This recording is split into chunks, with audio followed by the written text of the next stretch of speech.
ಗುರುಜಿ, ಈ 7.5 ಅನ್ನೋದು ಎಲ್ಲರಲ್ಲೂ ಒಂಥರ ಭಯ ಹುಟ್ಟಿಸ್ಬಿಡತ್ತೆ. ಅಯ್ಯೋ 7.5 ಬರ್ತಿದ್ಯಂತೆ, ನನ್ಗೇನಾಗುತ್ತೋ ಮುಂದೆ ಏನು ಹಾಗೆ. ಆದ್ರೆ ಶನೈಶ್ಚರ ಯಾವತ್ತು ಸಾವನ್ನ ಕೊಡೋದಿಲ್ವಂತೆ ಅಲ್ವಾ ಗುರುಜಿ? ಹಾಗೆ 7.5 ಅವ್ರಿಗೆ ಯಾರೋ ಆ ಕರ್ಮ ಬಂದಿದ್ರೆ ಅವ್ರು ಯಾವ ಬಟ್ಟೆನ ಹಾಕ್ಬೇಕು ಅಂತ ಹೇಳ್ತೀನಿ ಅಂತ ಹೇಳ್ತಿದ್ರಿ. 7.5 ಮೃತ್ಯು ಕೊಡಲ್ಲ ಅಂತ ಅನ್ಕೊಳ್ಳೇಬಾರದು. ಕೊಡ್ತಾನೆ. ಹೇಗ್ ಕೊಡ್ತಾನೆ ಅಂತ ಗೊತ್ತಿಲ್ಲ. ಮೃತ್ಯು ದೇವತೆ ಅಂದ್ರೆ ಒಂದು ಮಗು ಹುಟ್ಟಬೇಕಾದ್ರೂ ಶನೇಶ್ಚರನ ಇಂಪಾರ್ಟೆನ್ಸ್ ಇರಬೇಕು. ಅಂದ್ರೆ ಶನಿ, ನೀನ್ ಬರ್ಬೋದು, ಭೂಮಿಗೆ ನಿನ್ನ ಅಕೌಂಟೆನ್ಸ್ ಹೊಸದಾಗಿ ಓಪನ್ ಮಾಡ್ತಾ ಇದ್ದೀನಿ, ನೀನ್ ಹಳೆ ಜನ್ಮದ ಕರ್ಮಗಳು ಏನಿದೆ ನೋಡ್ಬಿಟ್ಟು ಓಕೆ ಅಂದಾಗ ಆ ಮಗು ಬಂದ್ಬಿಟ್ಟಿರುತ್ತೆ. ಹೊರಭಾಗದಲ್ಲಿ ನರ್ಸ್ತಾ ಇದ್ಬಿಟ್ಟಿರ್ತಾಳೆ, ವ್ಯಾ ಅನ್ನೋದೇ ಇಲ್ಲ ಮಗು. ಆಗೇನ್ ಮಾಡ್ತಾರೆ, ತಲೆ ಕೆಳಗೆ ಮೇಲ್ ಮಾಡಿ, ಅಂದ್ರೆ ತಲೆ ಕೆಳಭಾಗದಲ್ಲಿ ಕಾಲನ್ನ ಮಗುನ ಮೇಲೆತ್ಕೊಂತಾರೆ. ಯಾಕೆ? ಶನೇಶ್ಚರಾಯ ನಮಃ ಅಂದ್ರೆ ಶನೇಶ್ಚರನು ಕೆಳಭಾಗದಲ್ಲಿ ಶಿರಸ್ಸಿಂದ್ರೆ ಸೂರ್ಯನು ಕೆಳಭಾಗದಲ್ಲಿ ಬಂದಾಗ ರಂಧ್ರ ಸ್ವರೂಪವಾಗಿ ಮೇಲ್ಭಾಗದಲ್ಲಿ ಆ ಬೆನ್ನ ಮೇಲೆ ಹೊಡಿತಾರೆ. ಬೆನ್ನ ಮೇಲೆ ಹೊಡೆಯೋದನು ಬೆನ್ನಲ್ಲಿ ಶ್ರೀನಿವಾಸ. ಆಗ ಮಗು ಎಂಟ್ರನ್ ಎಲ್ಸಿ ಆವ ಕಾಲಕ್ಕೆ ಶನೇಶ್ವರನು ಎಸ್ ಕಮಿಂಗ್ ಅಂತ ಹೇಳ್ಬಿಟ್ಟು ನೀ ಬರ್ಬೋದು ಕಣೆಯ ಭೂಮಿಗೆ, ಹೊಸ ಸ್ವಾಗತ ಅಂತ ಹೇಳ್ತಾಗ ಆ ಮಗು ವ್ಯಾ ಅಂತ ಶುರು ಮಾಡ್ಬೇಕು. ಅಂದ್ರೆ ಶನೇಶ್ವರನ ಇಂಪಾರ್ಟೆನ್ಸ್ ಬಹಳ ಇಂಪಾರ್ಟೆಂಟ್. ಅದೇ ರೀತಿ ಸಾಯಬೇಕಾದ್ರೆ ಒಬ್ಬ ಮನುಷ್ಯ ಬೆಡ್ ರಿಡನ್ ಆಗಿರ್ತಾನೆ ಅಂತ ಇರ್ತಾನೆ. ಇವನು ಹೊರಗಡೆ ಹೋಗಕ್ ಸಾಧ್ಯವೇ ಇಲ್ಲ. ಯಾಕೆಂದ್ರೆ ನಿನ್ನ ಅಕೌಂಟ್ ತೀರ್ಲಿಲ್ಲ, ಸುಮ್ಮನೆ ಕೂತ್ಕೋ ಅಲ್ಲಿ ಬಿದ್ದಿರೋ. ಅಯ್ಯೋ ಇನ್ನೂ ನಳ್ತಾ ಇದ್ದಾನೆ, ಏನು ಮಾಡೋದು? ಸಾಯಿಲೆ. ಎಷ್ಟು ಪಾಪ ಮಾಡಿದಾನೆ, ಅದೆಷ್ಟು ಜನ ಗೋಳಿಕೊಂಡಿದ್ದಾನೆ, ಎಷ್ಟು ಜನ ಹೆಣ್ಣು ಮಕ್ಕಳನ್ನ ಹಾಳು ಮಾಡಿದಾನೆ, ಯಾರ್ಯಾರಿಗೆ ಅನ್ಯಾಯ ಮಾಡಬೇಕು ಅಂತಿದ್ದಾನೆ ಗೊತ್ತೇ ಇಲ್ಲ. ಆದ್ರೆ ಇವನು ಮಹಾದಾನಿಯಾಗಿರಬಹುದು, ಆದ್ರೆ ಕರ್ಮ ಫಲ ಅಂತ ಒಂದಿರುತ್ತೆ. ಆ ಶನೇಶ್ವರನ ತಕ್ರಿಯಲ್ಲಿ ಮಾತ್ರ ಬಹಳ ಚೆನ್ನಾಗಿ ತೂಗ್ತಾನೆ. ಆವಾಗ್ಲೂ ಹೇಳ್ತಾನೆ ಆಗೋದಿಲ್ಲ, ಸಾಧ್ಯವಿಲ್ಲ. ನೀನ್ ಅವತ್ತು ಕೊನೆಗೊಂದು ಆಸ್ತಿ ಬರ್ಸ್ಕೋಬೇಕಾದ್ರೆ ಏನಂದಿದ್ದೆ? ಇಲ್ಲ, ಆ ತಂಗಿ ಕೊನೆ ಆಸ್ತಿ ಕೂಡ ನನಗೇ ಬರ್ಲಿ, ಬೇಕಾದ ದುಡ್ಡು ಬಿಸಾಕ್ಬಿಡಿ ಸ್ವಲ್ಪ ಮಟ್ಟಿಗೆ, ಇಲ್ಲ ಅಂತ ಹೇಳ್ಬಿಸ್ಬಿಡಿ ಅವಳನ್ನ ಅಂತ ಹೇಳಿರ್ತಿಯಲ್ಲ. ಆಗ ಬೆಡ್ ರಿಡನ್ ಆದಾಗ ಗೊತ್ತಾಗಿರುತ್ತೆ, ಆಸ್ತಿ ನಾನು ಆ ಕಾಲಕ್ಕೆ ಕಷ್ಟಪಟ್ಟಿದ್ದಲ್ಲ ಹಿಂಗೆ ಒದ್ದಾಡ್ತಾ ಇದ್ದೀನಿ. ಯಾಕೆ? ಪಕ್ಕದಲ್ಲಿರೋನು ಕೂಡ ಬೆಡ್ ರಿಡನ್ ಆದಾಗ ಏನು ಎತ್ತಾಕ ಕೂಡ ಯಾವನು ಬರಲ್ಲ, ನಿಮ್ನೊಂದ ನೆಂಟರು ಬರಲ್ಲ, ಮನೇಲಿರೋನು ಕೂಡ ಬರಲ್ಲ, ನೀನೊಂದೇ ದೇಹ ಬಿದ್ದಿರಬೇಕು. ಒಳಭಾಗದಲ್ಲಿ ಆಹಾರ ಹೋಗಲ್ಲ, ಹೊರಭಾಗದಲ್ಲಿ ಬರೋದಿಲ್ಲ, ವೇಸ್ಟ್ ಬಾಡಿ. ಅಂಥ ಬಾಡಿಯಾಗಿದ್ದಾಗ ಅದಕ್ಕೇನು ಪ್ರಭಾವ? ಆಗ ಶನೇಶ್ವರನ್ ಹೇಳ್ತಾನೆ, ನೋಡಿದ್ಯಾ ಎಷ್ಟು ಚೆನ್ನಾಗಿ ಅನುಭವಿಸ, ಅವನಿಗೆ ಆನಂದ ನೋಡು ಎಷ್ಟು ಚೆನ್ನಾಗಿ ಕೊಟ್ಟಿದ್ದೀನಿ. ಆವಾಗ ಶನೇಶ್ವರನ ಸ್ಮರಣೆಯನ್ನ, ನಾರಾಯಣ ಸ್ಮರಣೆಗೆ, ರಂಗನಾಥನ ಸ್ಮರಣೆಯನ್ನು ಮಾಡಿಕೊಂಡಾಗ ಆ ಶನೇಶ್ವರನು ಹೇಳ್ತಾನೆ, ಸರಿ ಹೋಗ್ಲಿ ಇವನ ಅಕೌಂಟ್ ಕ್ಲಿಯರ್ ಮಾಡೋಣ, ಹೊರಡು ಅಂದಾಗ ಅಂತ ಆತ್ಮ ಹೋಗುತ್ತೆ. ಅಂದರೆ ಹುಟ್ಟು ಸಾವಿನ ಎರಡೂ ಅಧಿಕಾರ ಅವನೊಬ್ಬಂದೇ. ಅದಕ್ಕೋಸ್ಕರ ಅಂತ ಶನೇಶ್ವರನು ಸಾವಿನ ಅಧಿಕಾರವನ್ನ, ಹುಟ್ಟಕ್ಕೆ ಅಧಿಕಾರವನ್ನು ಎರಡೂ ಕೊಡೋನು ಎಂತಂದ್ ಮಾಡ್ತಾನೆ, 3 ಸಲ ಬರ್ತಾನೆ ಜೀವನದಲ್ಲಿ. ಒಂದು ಸಲ ಬಂದಾಗ ಶನೇಶ್ವರನು ಬಹಳ ಚೆನ್ನಾಗಿ ಪಾಠ ಕೊಡ್ತಾನೆ. ಎಷ್ಟು ಚೆನ್ನಾಗಿ ಪಾಠ ಹೊಡಿತಾನೆ ಅಂದ್ರೆ, ಜೀವನದಲ್ಲಿ ಇವನು ಯಾವ ಕಾಲಕ್ಕೂ ಪ್ರತಿಯೊಂದು ಮುಟ್ಟು ನೋಡ್ಕೋಬೇಕು. ಏನಂತ? ಎಂಥ ಕರ್ಮಗಳನ್ನು ನಾನು ಮಾಡಿದ್ದೀನಿ, ಆ ಹೆಣ್ಣಿಗೆ ಕಣ್ಣೆತ್ತು ನೋಡಿದ್ದೀನಿ, ಸಿಗರೇಟ್ ಸೇದ್ತಾ ಇದ್ದಾಗ ಇನ್ನೊಬ್ಬನಿಗೆ ಬೆನ್ನಿಗೆ ಹಚ್ಚಿದ್ದೀನಿ, ಅದಲ್ಲದೆ ನಾನು ಯಾವ ಕಾಲಕ್ಕೂ ಎಕ್ಸಾಮಲ್ಲಿ ಪಾಸ್ ಮಾಡಬೇಕಾದ್ರೆ ಇನ್ನೊಬ್ಬನ ಕಾಪಿ ಚೆಟ್ ಹೊಡಿಬೇಕಾದ್ರೆ ಅವನ್ ಸಿಗಿಸ್ಬಿಟ್ಟಿದ್ದೀನಿ, ಪ್ರತಿಯೊಂದು ಮೇಷ್ಟ್ರುಗಳಿಗೂ ಗೌರವ ಕೊಟ್ಟಿಲ್ಲ, ತಂದೆ ತಾಯಿನ ಎತ್ಕೊಂಡೋಗ ಆಶ್ರಮಕ್ಕೆ ಹಾಕ್ಬಿಟ್ಟೆ, ಇದೇ ರೀತಿಯಾದ ಗೌರವಗಳನ್ನು ಸೂಚಿಸದೆ ಎಷ್ಟು ಜನ ಆಡ್ಕೊಂಡು ಕೂತಿದ್ದೆ, ಕೆಲಸ ಕಾರ್ಯಕ್ಕೆ ಹೋಗದೆ ಹೆಂಡತಿ ದುಡ್ಡಲ್ಲೇ ದುಡ್ಕೊಂಡು ಮನೇಲೇ ಬಿದ್ದಿದ್ದೆ. ಇದೆಲ್ಲ ಮಾಡಿದಾಗ ಆ ಶನೇಶ್ವರನು ಅಕೌಂಟ್ ತೆಗಿತಾನೆ, ಒಂದೊಂದು ಅಕೌಂಟ್ ತೆಗಿತಾ ಕೂತ್ಕೊಂತಾನೆ. ಆವಾಗ ದಿವಸ ಚೆನ್ನಾಗಿ ಪಾಠ ಕಲಿಸ್ತಾನೆ.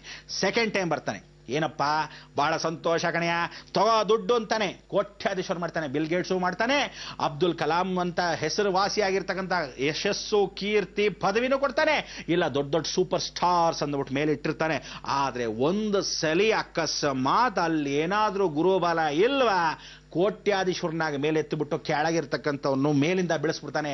ನೀನು ಯಾವ ನನ್ನ ಮಗ ಅಧಿಕಾರಿ, ನನ್ನ ಕಾಲು ಧೂಳು ಸಮಾನ ಅಂತ ಬಿಸಾಕ್ತಾನೆ.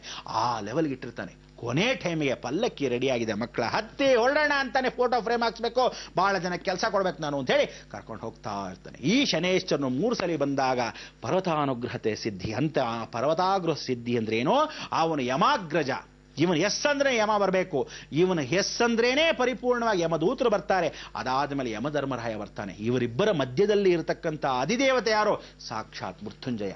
ಅದಕ್ಕೆ ಆ ಮೃತ್ಯುಂಜಯ ಸ್ಮರಣೆಯನ್ನ ಒಬ್ಬ ಎರಡನೇ ಭಾಗದಲ್ಲಿ ಶ್ರೀರಂಗನಾಥ ಸ್ವಾಮಿ ಆಗಿರ್ತಕ್ಕಂಥ ನಾರಾಯಣ ನಿದ್ರಾ ಸ್ವರೂಪದಲ್ಲಿದ್ದವನ್ನೇ ಪೂಜೆ ಮಾಡುವುದು ಶನೇಶ್ವರ. ಬುಧನು ಮಹಾವಿಷ್ಣು, ಶನೇಶ್ವರನ ಮಹಾವಿಷ್ಣುನೇ ಪೂಜೆ ಮಾಡ್ತಾನೆ. ಆದ್ರೆ ಅವನು ಮಲಗಿದ್ದು ವಿಷ್ಣುವನ್ನ ಪೂಜೆ ಮಾಡ್ತಾನೆ, ಇವನು ನಿಂತಿರೋ ವಿಷ್ಣು ಪೂಜೆ ಮಾಡ್ತಾನೆ. ಶನೇಶ್ವರನ ಸ್ಮರಣೆಯನ್ನು ಮಾಡ್ಕೋಬೇಕಾದ್ರೆ ವಿದ್ಯೆಯನ್ನು ಹಾಳು ಮಾಡ್ತಾನೆ. ಆ ಪರಿವರ್ತನೆ ವಿದ್ಯೆಯನ್ನು ಹಾಳು ಮಾಡ್ತಾ ಇದ್ದ, ಬಹಳ ಚೆನ್ನಾಗಿ ಓದ್ತಿದ್ದಾರೆ, ರ್ಯಾಂಕ್ ತಗೋತಾ ಇದ್ದ. ಯಾವಾಗ ಆ ಬುಧ ಬಂದ್ಬಿಡ್ತಾನೆ, ಒಳಗಡೆ ದುಡ್ಡು ಕೊಡ್ತೀನಿ ಅಂದ್ರೆ ವಿದ್ಯೆ ಕಿತ್ಕೊಂತೀನಿ, ಇಲ್ಲ ವಿದ್ಯೆ ಕೊಡ್ತೀನಿ ಅಂದ್ರೆ ದುಡ್ಡು ಕಿತ್ಕೊಂತೀನಿ, ನಿನಗೆ ಯಾವ್ದು ಬೇಕೋ ಆರಿಸ್ಕೊಳ್ಳಿ ಅಂತಾನೆ. ಆ ಸಮಯದಲ್ಲಿ ನೀವುಗಳು ಏನು ಮಾಡ್ತಾರೆ, ಚಿಕ್ಕ ಚಿಕ್ಕ ವಯಸ್ಸವ್ರಿಗೆ ಮೊಬೈಲ್ಗಳು ಕೊಟ್ರೆ ದುಡ್ಡು ಯೋಚನೆ, ಹೊರಭಾಗದಲ್ಲಿ ಕೆಲಸಕ್ಕೂ ಹೋಗ್ಬಿಟ್ಟು ವಿದ್ಯಾಭ್ಯಾಸನ ಕಲ್ತ್ಕೊಂತಾನ, ಖಂಡಿತ ಇಲ್ಲ ನೀನು ಹಾಳಾಗಿ ಹೋಗುವಂತಲೇ ಬಿಟ್ಟಿರ್ತಾನೆ, ಕೆಲಸದಲ್ಲಿ ದುಡ್ಡು ದುಡ್ಕೊಂಡು ಬಿದ್ದಿರು ಅಂತಾನೆ.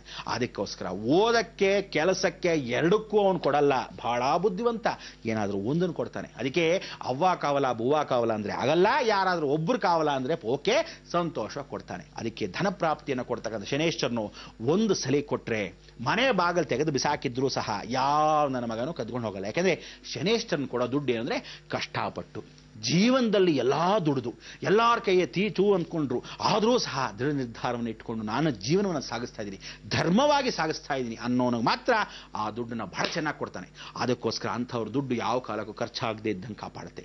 ಇನ್ನು ಎಷ್ಟೋ ಜನ ದುಡ್ಡು ಗೊತ್ತೇ ಇಲ್ಲದೆ ಫ್ಲಡ್ಸ್ ಇದ್ದಂಗೆ ಹರಿದೋಗ್ತಾ ಇರತ್ತೆ, ರೈಡ್ ಬರ್ತಾ ಇರುತ್ತೆ, ಮನೆ ಒಳಗೆ ಎಂಟ್ರಿ ಕಮ್ ಗೋ ಅಂತ ಇರುತ್ತೆ, ಪೊಲೀಸ್ ಡಿಪಾರ್ಟ್ಮೆಂಟ್ ಕುಜಾ ಒಳಗೆ ಎಂಟ್ರಿ ಕಮ್ ಗೋ ಅಂತಿರ್ಬೇಕು.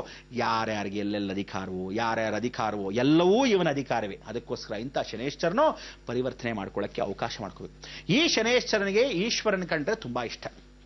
ಆ ಈಶ್ವರನು ಒಮ್ಮೆ ಏನು ಮಾಡ್ತಾನೆ, ಸಾಕ್ಷಾತ್ ಪರಮೇಶ್ವರನು ಇವನಿಗೆ ರಾಜ್ಯ ಪಟ್ಟ ಬೇಕಾಗಿರುತ್ತೆ ಶನೇಶ್ವರನಿಗೆ. ನಾನು ಈಶ್ವರನ ಪಟ್ಟವೇ ಬೇಕು ಅಂದ್ರೆ ಶನೇಶ್ವರ ಅಂತ ಅನ್ಸ್ಕೋಬೇಕು. ನೀವೆಲ್ಲ ಅನ್ಕೊಂಡ್ಬಿಟ್ಟಿದ್ದೀರಾ ಶನೇಶ್ವರ ಶನೇಶ್ವರ ಅನ್ಬೇಕು ಅಂತ. ಖಂಡಿತ ಇದೆಲ್ಲ ತಪ್ಪು, ಸರಿಪಡಿಸ್ಕೊಳ್ಳಿ. ಖಂಡಿತ ಇವನ್ನ ಶನೈಶ್ಚರ ಅನ್ಬೇಕು. ಶನೈ ಅಂದ್ರೆ ಮೆತ್ತಗೆ, ಚರ ಅಂದ್ರೆ ಹೊರಡೋನು, ಮೆತ್ತಗೆ ಹೊರಡೋನು ಶನಿ.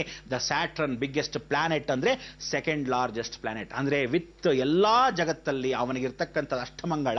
ಅದಕ್ಕೆ ಅಷ್ಟಮಂಗಳ ಪ್ರಶ್ನೆಯನ್ನು ಹಾಕ್ತಕ್ಕಂಥ ಶಾಸ್ತ್ರ ಜ್ಯೋತಿಷ್ಯವನ್ನು ಕಲ್ತಿರೋ ಮಂಗಳವಾದಲ್ಲಿ ಇವರು ಏನು ಮಾಡ್ತಾರೆ, ಮಂಗಳ ಗ್ರಹನೋ ಶನಿ ಗ್ರಹನೋ ವಶೀಕರಣ ಮಾಡ್ಕೊಳ್ಳದಿದ್ರೆ ಅಷ್ಟಮಂಗಳ ಪ್ರಶ್ನೆ ನೋಡಕ್ಕೆ ಆಗಲ್ಲ. ಅಂದರೆ ಕರ್ಮಾಧಿಪತಿಯನ್ನ ಮುಂದೆ ಫ್ಯೂಚರ್ ನೋಡಬೇಕಾದ್ರೆ ಶಾಸ್ತ್ರ ಜ್ಯೋತಿಷ್ಯದಲ್ಲಿ ಶನೇಶ್ವರನು ಬಹಳ ಇಂಪಾರ್ಟೆಂಟ್. ಅದಕ್ಕೆ ಏನ್ ಮಾಡ್ತಾರೆ, ಯಾವ ಕಾಲಕ್ಕೂ ಶನೇಶ್ವರ ನಿನ್ನ ಸಮಯದಲ್ಲಿ ನಾನು ಜಾತಕವನ್ನು ನೋಡಲ್ಲ. ಅದಕ್ಕೋಸ್ಕರ ಸೂರ್ಯೋದಯದ ಪರಿವರ್ತನಾ ಸ್ವರೂಪಕ್ಕೆ ನೋಡಿಕೊಂಡು ಸೂರ್ಯ ಅಸ್ತವಾಗುವ ಸಮಯ ಯಾವ ನನ್ನ ಮಗ ಜಾತಕ ಮುಟ್ತಾನೋ, ದುಡ್ಡುಗಾಗ್ಲಿ ಕಾಸಿಗಾಗ್ಲಿ ಅವನ್ನ ಸರ್ವನಾಶ ಮಾಡ್ತಾನೆ ಕೊನೆ ಕಾಲಕ್ಕೆ ಅನ್ನೋದು ಎಷ್ಟೋ ಜನಕ್ಕೆ ಗೊತ್ತಿಲ್ಲ. ಜ್ಯೋತಿಷರು ಬಹಳ ಚೆನ್ನಾಗಿ ದುಡ್ಡು ಮಾಡ್ಕೊಳ್ಳಕ್ಕೆ ಸಾಯಂಕಾಲ ರಾತ್ರಿ 9 ಗಂಟೆ 10 ಗಂಟೆವರೆಗೂ ನೋಡ್ತಾ ಕೂತಿರ್ತಾರೆ. ದುಡ್ಡು ಬರ್ತಾ ಇದೆಯಲ್ಲ ಹೊಡ್ಕೊಂಡ್ಬಿಡೋಣ, ಇವಾಗ ತಿನ್ಬಿಡೋಣ, ನಾಳೆ ಸಿಗತ್ತೋ ಇಲ್ಲೋ ಪಲಾವು ಅಂತ. ಇವತ್ತಿನ ದಿವಸ ಗಂಜಿ ಅಂಬ್ಳಿನೋ ಏನೋ ತಿಳ್ಕೊಂಡು ದಿನವರ್ತಿ ಎಲ್ಲ ತಿಂಗಳ ಪೂರ್ತಿನೋ ಏನು ಬರುತ್ತೋ ಅದರಲ್ಲಿ ಸಂತೃಪ್ತಿ ಪಡಬೇಕು. ಆ ಶನೇಶ್ವರನ ಧರ್ಮವನ್ನು ನೋಡ್ತಾನೆ. ಬಹಳ ಇಷ್ಟವಾಗಿರ್ತಕ್ಕಂಥ ಪ್ರಿಯನಾಗಿರ್ತಕ್ಕಂಥ ಧರ್ಮದೇವತೆ. ಈ ಶನೇಶ್ವರನು ಯಮಧರ್ಮದ ಜೊತೆಗೆ ಪರಿವರ್ತನೆ ಮಾಡಕ್ಕೆ ಆ ಈಶ್ವರನ ಪೂಜೆ ಮಾಡ್ತಾ ಇರ್ತಾರೆ. ಪೂಜೆ ಮಾಡ್ತಾ ಇದ್ದಾಗ ನಾರದ ಮಹಾಮುನಿಗಳು ಬರ್ತಾರೆ. ನಿನಗೆ ಆ ಪಟ್ಟವನ್ನು ಬೇಕಾ? ಖಂಡಿತ ಕೊಡ್ತೀನಿ. ನೀನು ಒಂದು ಕೆಲಸ ಮಾಡು, ಪರಮೇಶ್ವರನ್ ಕೇಳ್ಕೊಂಡ್ರೆ ಕೇಳಿದ್ದು ಕೊಡ್ತಾನೆ. ಅವನು ಯಾವ ಕಾಲಕ್ಕೂ ಗೊತ್ತಲ್ಲ, ಬಾಲ್ಯಾವಸ್ಥೆಯಲ್ಲಿರ್ತಾನೆ. ಇಂಥ ಬಾಲ್ಯಾವಸ್ಥೆಯಲ್ಲಿ ಅವನು ಕೊಡ್ತಾನೆ ಅನ್ನೋದು ಏನು ಮಾಡ್ತಾನೆ, ಆಗ ಸ್ಮರಣೆಯನ್ನು ಮಾಡ್ಕೊಂಡಾಗ ಓಂ ನಮಃ ಶಿವಾಯ ಅಂತ ಮಾಡ್ತಾ ಇರ್ತಾರೆ. ಏನಾಯ್ತು ಅನ್ನೋದು ತಿಳ್ಕೊಬೇಕಲ್ಲ. ಆಯ್ತಾ ಬಂದೆ.